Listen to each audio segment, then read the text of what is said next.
Hey squad, welcome back.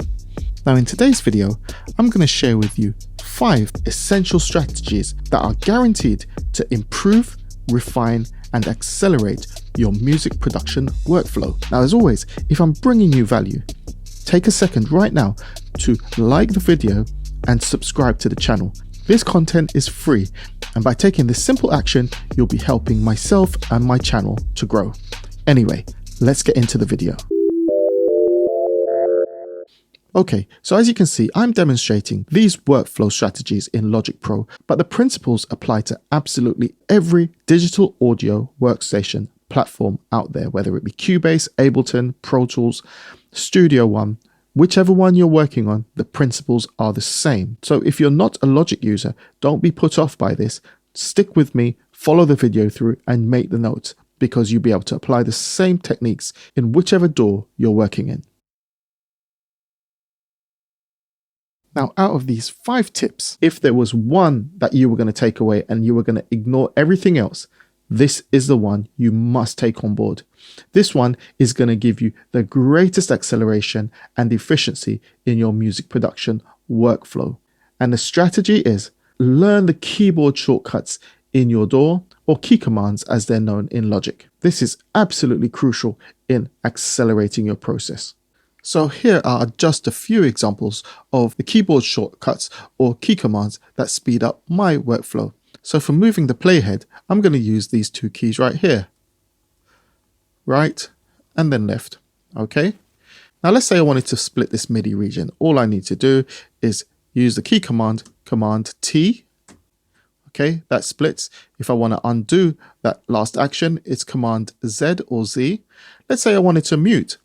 It's M, unmute, M. How about solo? S. Switch that off. How about if I wanted to quantize that MIDI region? It's Q. Remove the quantize, Command Z. Okay. Now those are just a few of the key commands that speed up my process and will be absolutely invaluable to yourself. Now I've made quite a number of videos on the important key commands that you must know. So make sure you check out the playlist because they are absolutely essential for speeding up your process. Okay, so my next top tip is saving your customized channel strip presets. So take this channel right here, for example. I'm using a third-party software instrument for my electric piano right here. Let me just play that back for you real quick.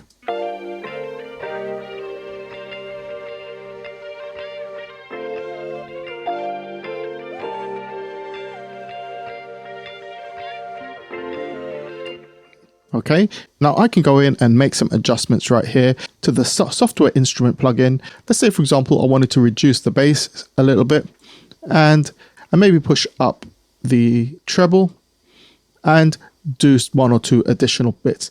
Over here as well on the channel strip, I've got an EQ, a channel EQ, where I'm filtering off a ton of the bottom and boosting some high mid frequencies. I'm using the amazing Logic spreader as well on the channel. Now, if I'm happy with the sound of this plugin as it is, rather than having to rebuild this each time, all I need to do is come right here to settings and save channel strip setting as. Let's call it Waves EP for now. We save that. Okay, now create another software instrument track.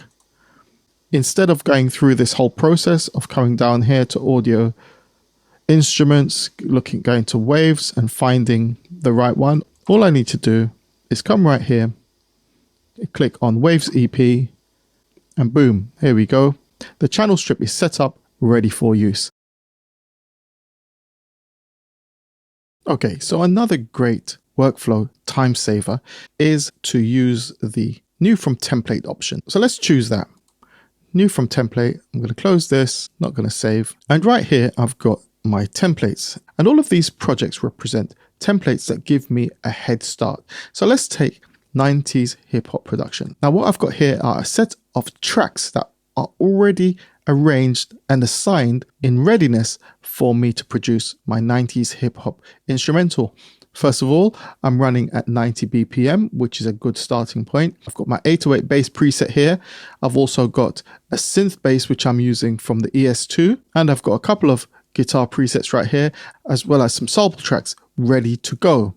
Let's try another one. New from template. How about a neo soul production? Once again, I've got my drums already set up and ready to go. I've got different bass tracks that I can choose from, guitar tracks, as well as different keyboard tracks that I'm likely to use as a starting point for my neo soul production. Now, to create your own custom project templates, let's say, for example, we were to delete some of these and we wanted to save this as a particular template. We'll go to File, Save as Template, give it a name, Test Template, Save. Okay, now we're in our previous project. If we wanted to create something fresh using that template that we just created, we go to File, New from Template, Close, and now I'm going to select Test Template. Here we go. Just the way we saved it. Great time saving option that's going to speed up your workflow. Now, as you create and acquire more and more resources for your productions, there are certain things that you'll find that you are going to use fairly often. So there are certain percussive samples or recordings that I like to include in my productions. Here's an example of one.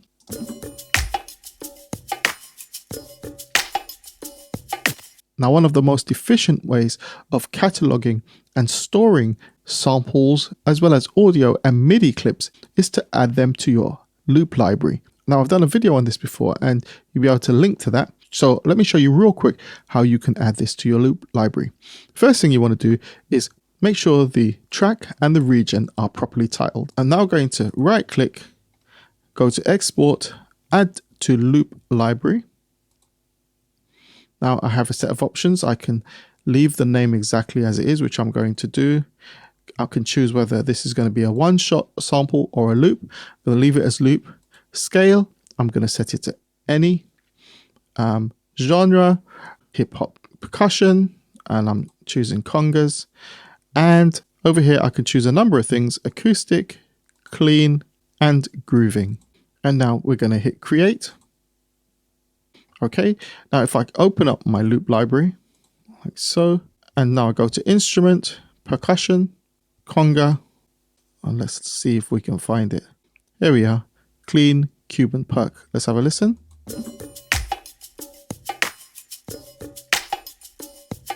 Okay, if I was to just grab this now and drop this over here, let's see what happens.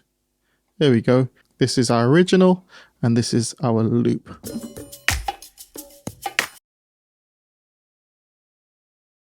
Another great technique for adding efficiency to your workflow is using group buses, grouping tracks together so you can control the sum of them all by a single fader.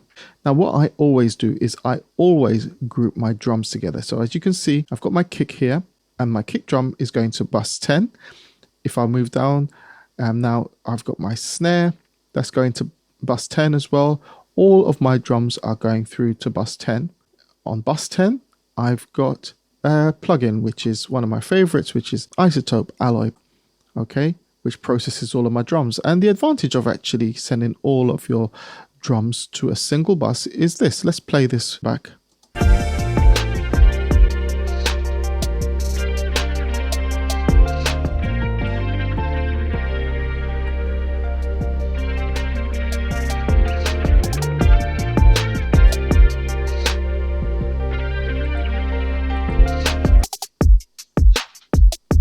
As you can see, I'm controlling my entire drum rhythm section using a single fader and processing everything on this track right here. So let's assume that none of my drums were going through to a group bus. There are a number of ways in which we can group them together. The first way is by selecting the first track at the top, which would be our kick, and then holding down the shift key on your keyboard and using the down arrow to select the tracks that you want to group together. Now we've got all of these selected. All I need to do is come over here, select stereo out and bus and then bus 10, which is what I normally use for my drums. Click there. Already got a plugin on here, and I can retitle this as drums. Okay, that's already set up.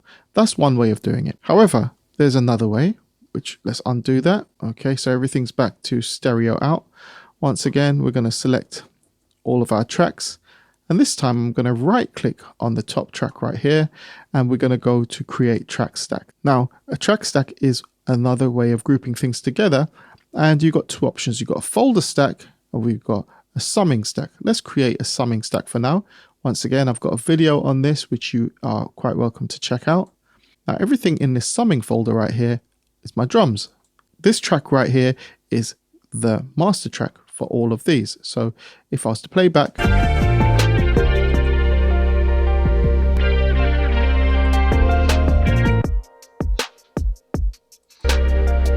okay, now that's your summing track. Let's undo all of that.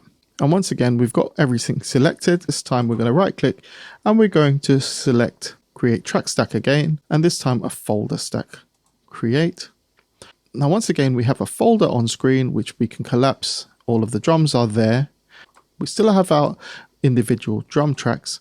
However, if we come here, we have a single subgroup fader, which controls the volume of all of the drums.